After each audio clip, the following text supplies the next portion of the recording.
Mario Gutierrez. Praise the Lord. Amen! Kasi ano nga pa ngayon ni Mama Mary, yung pagpakita ng Fatima doon sa... Hindi ko nga ano, kasi nga yan ay nasa ano yan, nasa Ebanghelyo ni Kasi si Brother Joey kasi meron araw-araw eh. ano po yung pagpakita niya doon sa May 13. Kasi di ba buwan-buwan, 6 na buwan yata yun, kung hindi ako nagkamali, sabi sa Pok na Venus na doon lang siya nagpakilala nung ika-6 na buwan sa mga bata na siya ang Birhen ng Fatima. Kasi May 13 siya unang nagpakita, kaya tuwing buwan ng 13 ng buwan, tuwing halimbawa May, pag June naman 13, doon na naman yung mga bata makikipagkita kay Mama Mary doon sa Cobad area, kung saan sila nagpapastol na naroon yung mga batang ito, si Jacinta, si Lucia, at si yung pinsan niya, isa yung lalaki. Na habang sila yung naglalaro, nagulat sila doon na may nakita silang kumikilang na parang kidlat na doon sa ibabaw ng isang punong maliit na ang tawag doon ay oak tree, na nandun pala sa ibabaw ang ating mahal na Birhen Maria. Pero unang pagpakita niya, May 13, hindi pa siya nagpakilala na siya ang Birhen ng Fatima. No, ang alam ko, natandaan ko sa talk niya, pang-6 na buwan. Di ba po, Brad? Bago siya nagpakilala na siya ang ang Birhen ng Fatima. Na ang bilin niya sa mga bata, magdasal ng Banal Santo Rosario. Dahil kasalukuyan din ng panahon iyon, may nagaganap doon sa Portugal na digmaan. At yun, ang pananalangin ng Banal na Santo Rosario ay napakalaking tulong, napakalaking himala ang nagagawa nito na. Sabi nga, sa Banal na Santo Rosario, may 15 pangako. Kung tayo ay araw-araw nagdarasal ng daralita ng Banal na Santo Rosario, tayo ay maliligtas. Hindi tayo mamamatay ng yung magiging mahirap na kamatayan ang sasapitin natin. At tayo ay maliligtas. Ang Banal na Santo Rosario ay isa rin na pananggala o baluti natin sa ating buhay. Isang tabak parehas na salita ng Diyos na makapangyarihan. Yun ang mga himala ng pagdaralita ng Banal na Santo Rosario. Tayo ay gagaling, tayo ay lalakas, pahabain din ang buhay. Dahil ang ating mahal na Inang Birhen Maria ay naroon, katuwang natin na nananalangin sa kalangitan. Siya nga ay nagpapakilapa lagi sa banal na paanan natin. Kasi kung ano ang kahilingan ng ina, hindi matatanggihan ng anak. Di ba po?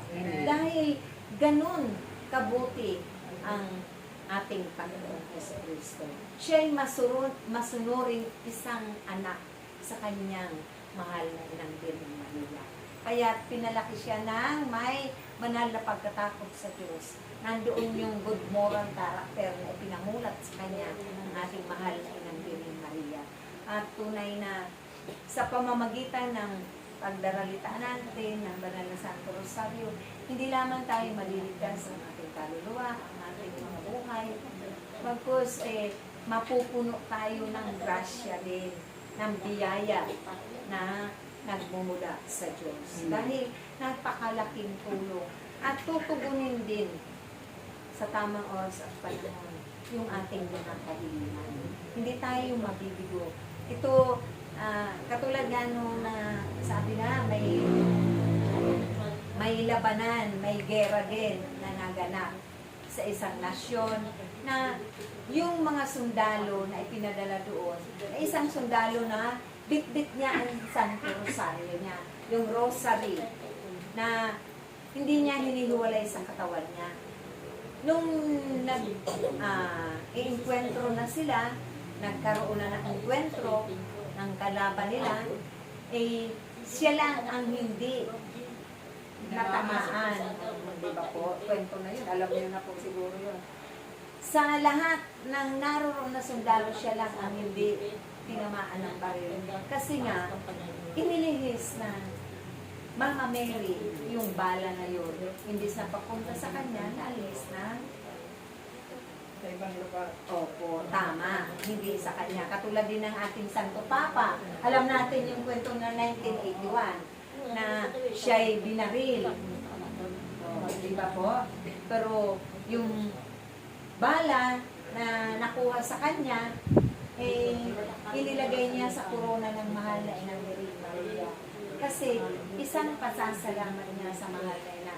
Diboto rin siya ng ating mahal na Inang Virgen Maria. At yung pagpaparangal niya sa ating mahal na ina ay gano'n na naroon yung kanyang pananalig at pagtitiwala at pananampalataya sa ating mahal na ina na sa pamamagitan ng pagdaralita ng Banal na Santo Rosario, siya din ay naligtas sa pamamagitan. Diba?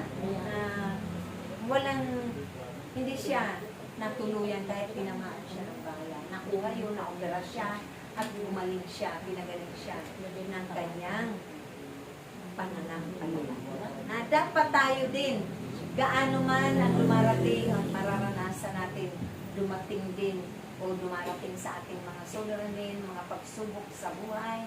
Tulad ng ating kapatid, alam naman natin, hindi naman lingid sa ating lahat ngayon, na sabi nga ni Sir Mel kagabi, nasa pugon man tayo ng pananampalataya, kung ginayanig man ang ating pananampalataya, kapit lamang tayo, kapit ako tayo sa Diyos. At tunay na ipakikita niya at ibibigay niya ang mga himala sa ating buhay. Amen? Malakas sa palakpak sa atin. Hindi ganun kadali ang isang mananampalataya. Mahirap. Pero ang isang lingkod ng Diyos, kapag tayo ay tapat at sincero na naglilingkod sa Kanya, naroon yung pag-aalay natin ng ating buhay, ng ating oras at panahon, hindi natin pinanihinayangan ito, tunay na at siya na gaganting pala ang tayo. Amen? Malakas na palakpak sa atin. Dahil pangako ng Diyos siya, isa sa pangako na eh. At ang pangako din ng Banal na Santo Rosario naroon, nakapaloob doon sa mga biyaya, grasya ng Diyos, na kailanman hindi tayo iiwan ng ating mahal na Virgen Maria. Siya ang dumudulog ng ating mga kahilingan sa kanyang buktong na anak. Dahil siya nga ang daan, siya ang katotohanan. O paano pa tayo mabibigo? Paano pa tayo mawawaw mali? Paano pa tayo malilindang? Na naroon yung ating puso sa pagtitiwala at pananalig, pananampalataya na ang isang ina ay hindi masukat ang pagmamahal sa kanyang mga anak. Amen? Amen. Na tayong lahat na nagpaampon sa ating mahal na Inang Virgen Maria ay napakapalad natin. Ako noon, sa totoo lang, di ako masyadong kay Mama Mary. Pero nung nandito na ako, unti-unti na, sabi ko, iba pala talaga na nandiyan lagi sa puso ng mahal na Inang Virgen. Kasi doon ko nalaman, akala ko kasi si Lord lang ang mamamagitan kay Amang Yahweh. Siya rin pala katuwang ng ating Panginoon. At siya rin ang magdudulog si Mama Mary sa kanyang bugtong para sa ating mga ipinakalalaki. Kaya kailangan pala kausap puso natin na umasa tayo kay Mama Mary sa ating mahal na ina ng langit at lupa. Kung bakit siya nga ay punong-puno ng grasya, bukod na pinagpala, hindi nga siya nakabahagi doon sa ating mga minanang kasalanan dahil siya ang bukod tangi na hindi kasama doon sa nandun yung sa rosary na kalinis-linisang paglilihi sa kanya. Siya ang pinagpala ni Amang Yahweh. Dahil mula nung maliit siya ay pinangalagaan. Amen? Siya ang pinili, bukod tangi na pinili at bukod tanging kalinis-linisan na yung ating mahal na Inang Virgen Maria. Kaya talagang punong-puno siya ng grasya at tunay na tayo rin ay padadaluin niya sa ating lahat. Kapag tayo ay tunay na nakiusap sa ating mahal na Inang Virgen Maria. Tiyak yun, nadadaloy at dadaloy. Matuto lamang tayong mag-antay at makinig kung ano ang sasabihin niya. Hindi yung tayo na lamang lagi ang magsasalita. Dahil may panahon na tayo magsasalita at may panahon din na ang ating mahal na yan, ang ating Panginoong Jesucristo, si Yahweh, ang magsasalita para sa ikabubuti natin, para sa ikapagpapala natin lahat. Amen? Amen. Lakas sa palakpak. Ganun kabuti ang ating mahal na inang Birhen Maria. Kaya ngayon ipinagdiriwang natin yung pagpakita ng mahal na inang Birhen Maria sa tatlong bata.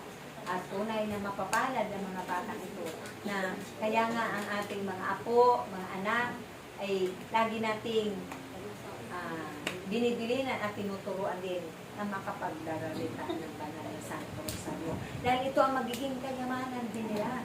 Dadalo yung grasya, biyaya ng Diyos sa pamamagitan ng sa Santo Rosario natin lahat. Amen? Dahil yan ang pamamaraan ni Amang Yahweh na siya ang itinalaga na tagapamagitan sa kanyang lutong. At siya rin ang katuwang natin lagi manalangin para kamtin ng mundo ito ang kapayapaan dahil marami ng tao ngayon wala ng kapayapaan. Sabi nga na naman, kaya minsan hindi ako nanonood ng balita.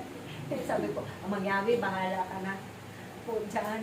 Kasi sabi na naman kanina, may isang pari din na nagsabi at saka balita na baka mag-lockdown tayo dahil may bagong virus na naman. Ay nako, Ama, hindi yan tatagal sa kapangyarihan mo. Gano'n na lang.